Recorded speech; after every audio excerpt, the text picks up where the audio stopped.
this is the Swiss Army knife that I bought about 2 or 3 years ago. I think it's more like 2.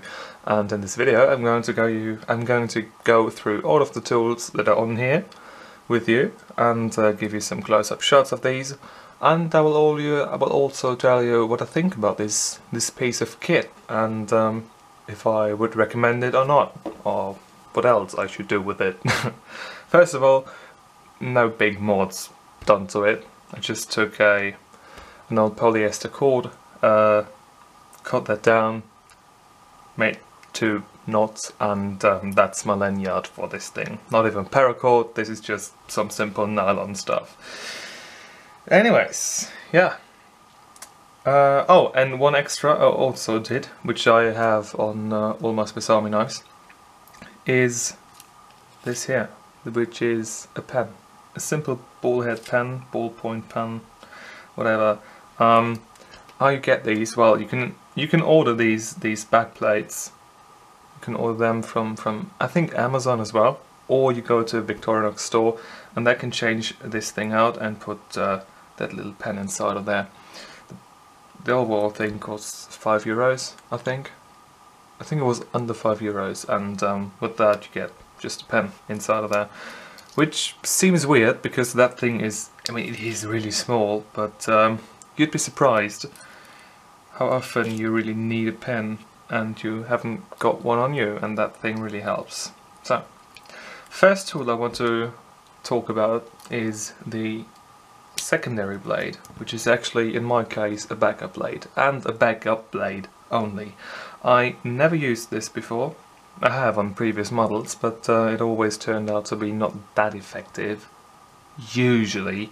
And having this as a backup blade when the big one gets dull or something happens to it is quite a pleasant feeling, and it gives you some kind of safety. I don't know, but it's always nice to have a perfectly sharp blade, factory sharp to be exact, in the backhand. That's always kind of nice.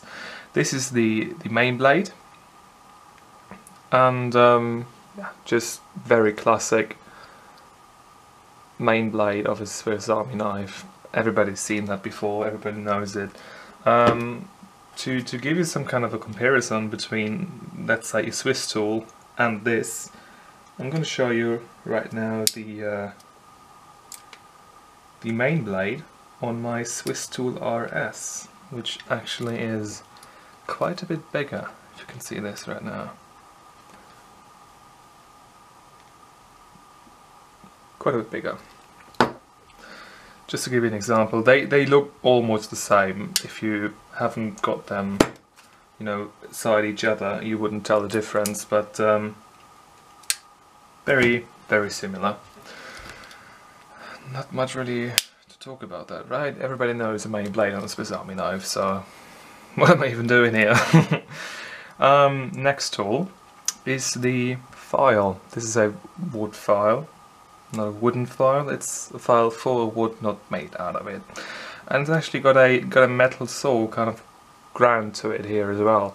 I'm not so sure though if it actually can cut metal. I've never really tried it because, let's be honest, like cutting metal with something like this is not only a huge pain in the butt, but that will take incredible amounts of time, and I don't even bother with doing that. I just get the proper tool for it.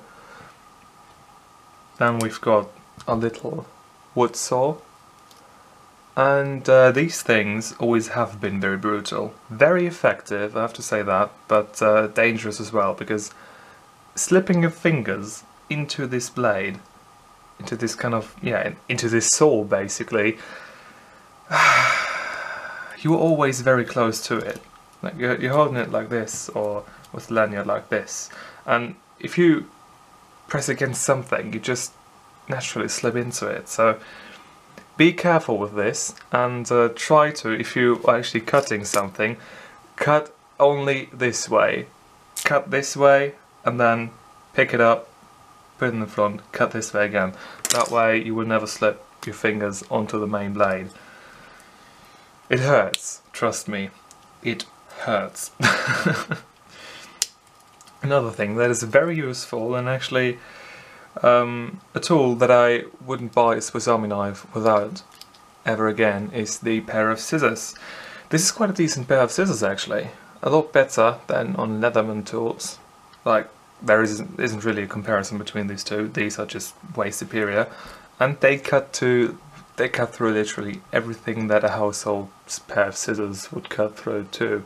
So they are small, I'll give them that, but they're very, very effective. And don't underestimate these two guys, or this guy, these two blade parts, whatever. Next thing, can opener. Also, not that bad. Can opener, and on top here there is supposed to be a flathead screwdriver.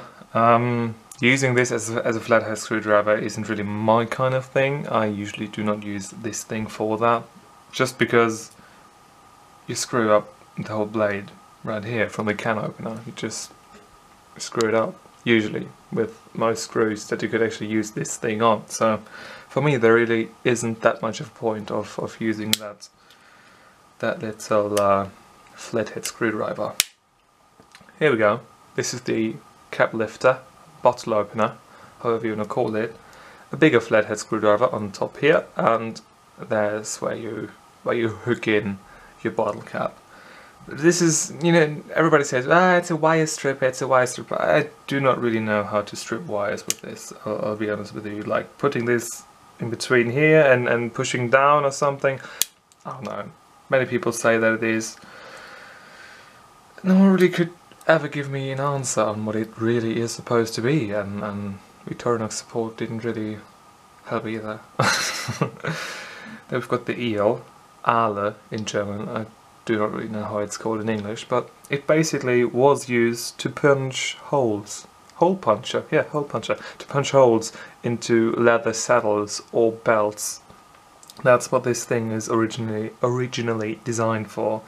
They would put in the little cord and just punch it through, and then it is punched through. That's what this thing is for, and it works quite well. If you've got belts and you do not really care too much about a belt, you can use that with it just fine. Then we've got a parcel hook. This was actually used back in the day as a parcel hook, you know, when you had cords around parcels, and you could carry this with this, and don't worry about screwing up your fingers every time. That set is already, yeah, we've already been through that. Oh, that's great. So now we come to my kind of favorite tool on this, the dolphin. I mean, look at it. It looks like a dolphin. Say what you want, I think it looks like a dolphin. This is supposed to be a flathead screwdriver as well, and it probably could be used for something else too, but I use this as a flathead screwdriver. You know, the one that we've got here on the cap lifter just isn't my thing. If I really have to use a small screwdriver, I use this on this tool. And this is, you know, edged a little, if you can see this. I'm not sure, I can't tell on the camera display right now, but maybe you can see it. I don't know. Then the second to last one on here is the chisel, and that thing is brutal as well. You can see on top here, on this one you should be able to see quite well. Nicely angled here on top. Actually, when I put it on here, it hurts. I can feel it, you know, pushing into my skin. This thing is brutal, like for real. Let me see here. Well, okay, this is not the perfect example, but I've got just an eraser here. Oh, that's e-liquid, or whatever. Just put it on here. You can see this. This is, I just set it on here and pushed it, and it's already chiseling the whole thing apart. This is crazy. This thing is so incredibly sharp. I mean, for real, be careful with this. You underestimate it very quickly, very easily, and it can potentially hurt. Now we've got the absolute classic tool on here, which is the corkscrew. I usually do not really drink wine, but when you have shoelaces that you want to open and they can't really get open and you break off your fingernails and you just screw them up completely, use this, for real. It works, you know, slide this in between the knot and just twist it, you loosen up the whole knot and then you can just pull it apart. It works wonders. Also a thing, there are many Swiss Army knives that come with a Phillips head screwdriver at the point where here the corkscrew is. I wouldn't go with that, I'll be honest with you. I would always take the corkscrew. Sometimes you might want to have wine and then you can use it. No, but that's not really my thing. I use it for opening shoelaces and that's something that I'm really great at. Like, really. Oh, and something that wasn't on here. Can you see this little hole right there?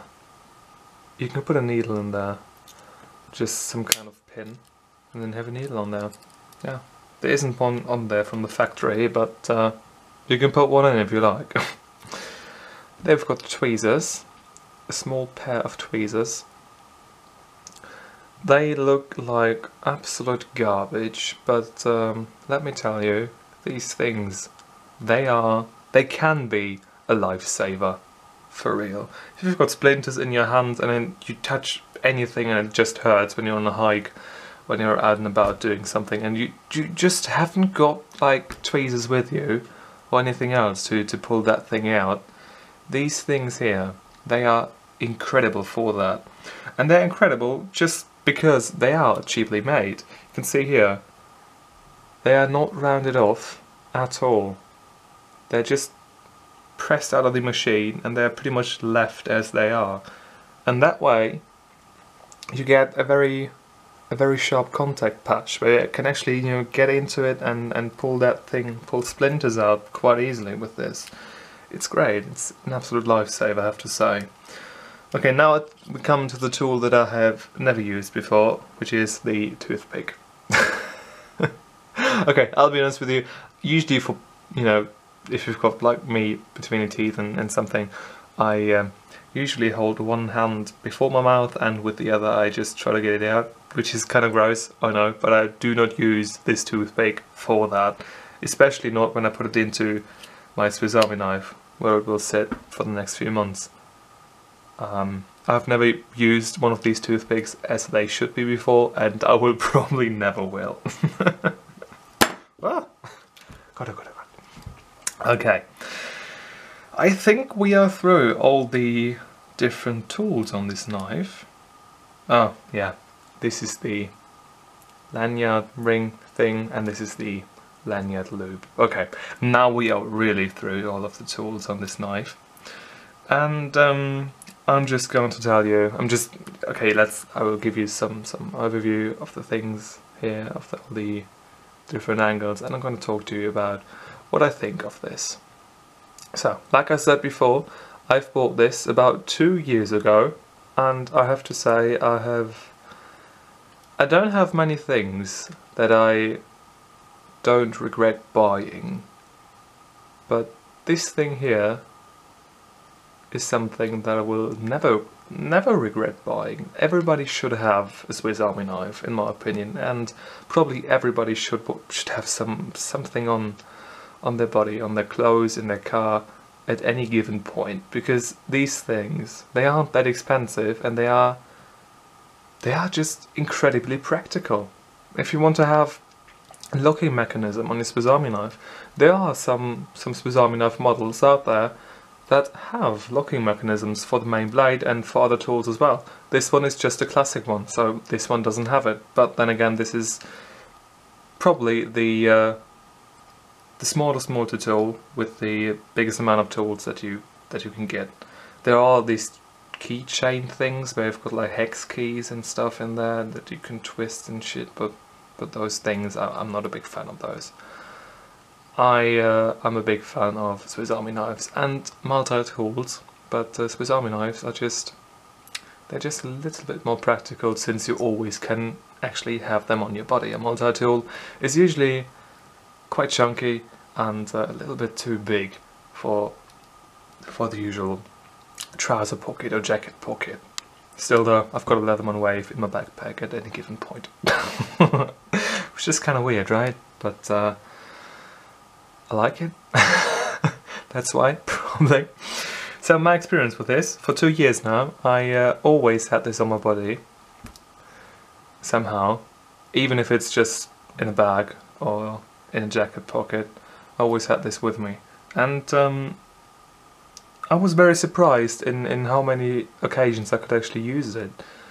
And you get quite quickly from the point where you want to use it to the point where you're actually afraid of not going out with one, because you know that there will be a point at this day that you could use it. They are very practical, and until you have one, you don't know how practical they are. I could give you examples, but yeah, opening parcels, opening packages, just cutting wires, something, whatever. The scissors on here, they can cut through usual small wires. Of course, no big gauge copper wires, but the small ones, they cut through just fine. They are very capable of doing things.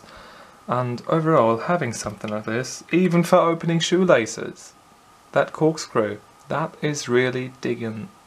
I really dig that thing. Opening shoelaces without just screwing up your fingernails completely. And I don't say screwed up your fingernails and they look bad.